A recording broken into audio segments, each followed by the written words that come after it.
질주를 시작합니다. 왼쪽에 비어있는데요. 이승우가 중앙까지 돌파합니다. 이승우 최초로 이거 보세요. 이거 보십시오. 와, 이게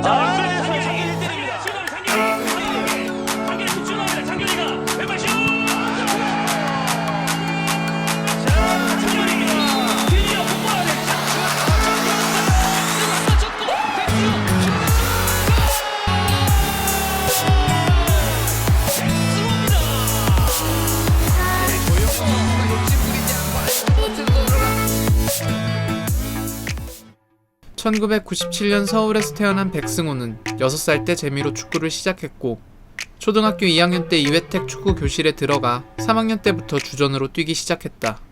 전국 최강의 클럽팀에서 3학년 꼬마 공격수가 6학년 형들과 어깨를 나란히 한 것은 승호가 처음이었다. 축구를 제대로 해보자란 생각을 갖게 된 것도 그때쯤. 승호는 절대 포기하지 않겠다라고 부모님과 약속했다. 이듬해 말 백승호는 축구 명문 대동초등학교로 전학을 한다. 본격적인 선수의 길로 들어선 것이다. 뛰어난 선수들의 빡빡한 훈련 스케줄까지 학교팀은 클럽팀과 많이 달랐다. 그러나 축구 명문인 이 학교에서도 승호는 곧바로 주전 자리를 꿰찼다. 처음 도입된 초등학교 주말리그 18경기에 출전해 30골을 득점했고 70리베 대회 2연속 연속 득점 왕에 경주 화랑기 득점 왕까지 차지했으니 당연한 일이었다. 스피드와 집중력, 위치 선정 능력 등을 모두 갖춘 승호에게 대한축구협회는 최우수 선수상을 안겨줬다. 승호는 꾸준히 정말 열심히 했다라며 노력이야말로 최고의 비결이라고 말했다. 단체 훈련이 끝난 늦은 밤에도 운동장에서 열심히 공을 찾고 경기가 불만스러운 날이면 비가 와도 혼자 훈련을 했다. 덕분에 클럽팀에서는 운이 좋아야 골을 넣었지만 이제는 스스로 골을 만들 만큼 실력이 자랐다. 이러한 눈부신 활약에 힘입어 백승호는 수많은 한국 선수들을 배출한 제22회 차범근 축구상 대상의 영광을 안으며 한국 축구의 기대주로 축구인들의 관심을 한몸에 받았다. 거칠 것 없는 신동에게도 고민이 있었다. 키가 작아서 걱정이에요. 150cm밖에 안 되거든요. 그러나 부모님 생각은 달랐다. 가족들이 모두 키가 큰 데다가 고등학교 때 많이 자랐기 때문이다. 부모님의 말 맞다나 현재 백승호는 180cm까지 자랐다. 그리고 2009년 12월에 대한민국 14세 이하 축구 대표팀 일원 자격으로 스페인 카탈루냐에서 치른 경기에 참가하여 바르셀로나 유소년팀 감독의 눈도장을 받고 계약 제의를 받게 된다. 하지만 그 전에 이미 수원 블루윙즈 유스팀 메탄중학교에서 스카우트하여 입학이 예정된 상태였다. 수원 측에서 고민하다 대승적 차원에서 백승호를 보내주기로 하고 스페인에 가서도 지원을 해주기로 하였다. 그로 인해 2010년 3월까지 메탄중학교 축구부에서 뛰다가 2010년 4월 바르셀로나 유스팀으로 이적하였다. 백승호는 바르셀로나 유소년팀과 5년 장기 계약을 마쳐 19세까지 바르셀로나의 유니폼을 입게 됐다. 바르셀로나 유소년팀에서 이처럼 장기 계약을 맺는 경우는 극히 드물다. 이는 백승호의 실력이 유럽 무대에서도 통한다는 뜻이었다. 장기 계약을 맺기까지의 과정은 쉽지 않았다. 처음 입단에서는 말이 통하지 않아 공부나 운동 모두가 뒤처질 수밖에 없었던 것. 그러나 백구는 포기하지 않고 운동은 물론 어학 공부까지 열심히 노력한 끝에 1년여 만에 장기 계약을 맺으며 특별관리 선수가 됐을 정도로 성장했다.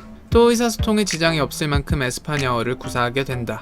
그는 뛰어난 활약으로 2014-15 시즌부터 바르셀로나 B로 승급된다. 그러나 바르셀로나가 어린 유망주들을 영입하는 과정에서 피파 규정을 위반했다는 고발이 들어와 이승우 장결이 백승호 선수는 2014년부터 공식 경기에는 출전하지 못하는 징계를 받게 된다. 하지만 불행 중 다행으로 2010년 2월 스페인에 이주한 백승호는 5년간의 거주기간을 채워 영주권을 확보하게 되면서 피파의 1년간 선수 등록 금지 징계와 관계없이 유소년 선수 등록 및 공식 경기 출전이 가능하게 된다. 그래서 2015-16 시즌 후베닐 A 스쿼드에 정식 등록이 가능하게 되었고 2016년 1월부터는 바르사 B팀 등록도 가능하게 되었다. 2015년에는 바르셀로나 1군 훈련에 12회 합류하며 라리가 데뷔 무대가 앞당겨질지 모른다는 기대를 모았다. 2016년 1월 31일 레알 사라고사전에서 골을 기록하며 바르셀로나 B 데뷔골을 기록했고 2월 20일에는 레반테 B와의 경기에서 교체 출전하며 프로 무대에 공식적으로 데뷔하였다. 2016년 9월 1일 바르셀로나가 시즌 명단을 발표하며 백승호도 공식적으로 바르셀로나 B에 승급하였다. 바르셀로나 1군 승급 이후 무려 3개월 가까이 출전하지 못하며 주전 경쟁에 밀린 것이 아닌가 하는 팬의 우려가 커졌다. 하지만 문제는 다른 곳에 있었다. 결론부터 말하자면 지도자, 구단 관계자, 에이전트 간의 소통 혼선에서 비롯됐다. 사건의 발단은 이렇다. 백승호 측은 바르셀로나 B 승격이 결정된 직후 바르셀로나 디렉터와 만났다. 바르셀로나 1군을 제외한 2군 및 사나 유스팀을 총괄하는 책임자인 디렉터는 백승호에게 훈련은 바르셀로나 B에서 하되 당분간은 후베닐 A에서 뛰며 경기 감각을 끌어올리자고 제안했다. 문제는 다음날 걸려온 바르셀로나 B 감독 헤라드 로페스 감독의 전화였다. 그는 B팀에서 주전으로 뛸 것이니 합류하라며 백승호를 불러들인 것이다. 백승호는 아무런 의심 없이 곧바로 B팀에 참가했다. 문제는 로페스 감독의 결정이 디렉터와 상의 없이 이뤄졌다는 것이다. 그 바람에 디렉터는 백승호가 B팀으로 향한 건 자신에게 불만을 표시한 것으로 오해했고 당시 백승호의 에이전트에게 마음대로 행동하면 프로의 세계가 어떤 곳인지 똑똑히 알려주겠다며 경고했다. 하지만 문제는 또 발생했다. 백승호 에이전트는 이 사실을 백승호 측에 알리지 않았다. 결국 디렉터와 오해를 풀 기회를 놓친 백승호는 미운 털이 박혔고 비공식적으로 출전이 제한되는 일종의 징계성 시즌을 보내야 했다. 가뜩이나 유소년에서 성인 무대로 나서게 되는 중요한 시점인 상황이어서 더욱 큰 타격이라고 할 수 있다. 2017년 FC 바르셀로나 B가 세군다 디비시온으로 승격하면서 비유럽 쿼터 인원을 다른 선수들로 채웠기 때문에 이승우와 같이 바르셀로나에서 미래가 어두워졌다.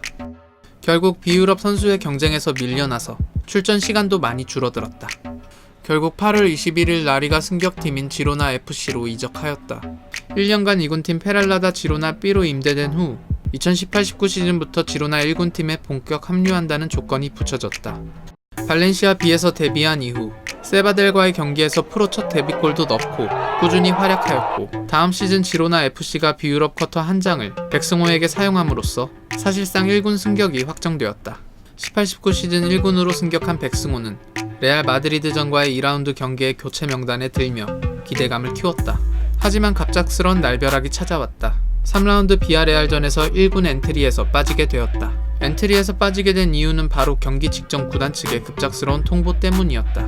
맨체스터 시티에서 도글라스 루이스를 다시 지로나로 보낸다는 것. 맨체스터 시티의 위성 구단이었던 지로나는 17-18 시즌 맨체스터 시티로부터 도글라스 루이스 선수를 임대받았고 한 시즌 활약한 후 18-19 시즌 맨체스터 시티로 복귀하였는데 워크퍼밋 문제로 다시 지로나로 돌아오게 된 것이었다. 1군 엔트리에서 제외된 이후 다시 CF 페랄라다 지로나 B 소속으로 경기에 출전하다 겨울 이적 시장이 열리기 전에 1군 데뷔의 기회가 찾아왔다. 팀의 콜롬비아 수비수 요한 모이카가 부상으로 빠진 자리에 세비야 원정 경기 18인 엔트리에 백승호가 포함된 것이다. 이후 꾸준히 지로나 B와 지로나 1군을 오가며 꾸준히 교체 명단에 들었다. 그러다 2019년 1월 10일 아틀레티코 마드리드와의 구강컵 코파 델레이 16강 1차전 경기에서 처음으로 1군 선발 라인업에 오르며 데뷔전을 치르게 된다. 1대1 무승부로 끝난 후에 백승호는 팀 내 평점 4위를 받으면서 데뷔전이 ATM전인 것 치고는 무난한 플레이를 선보였다. 이후 코파 델레이 8강 레알 마드리드전 원정 경기에서 후반 14분 보르아 가르시아를 대신해 교체 투입되어 31분간 그라운드를 누볐다.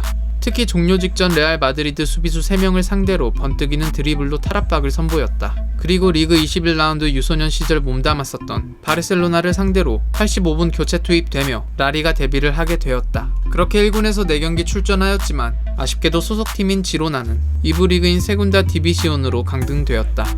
계약 기간이 1년 남은 상황이고 지로나가 2부로 강등이 된 이상 팀을 옮길 것인지 아니면 팀이 강등당해서 그나마 주전 경쟁이 수월해지게 되면서 뛸 기회가 많아지게 되는 상황이 되어서 팀에 남을지 심사숙고할 상황이 되었다.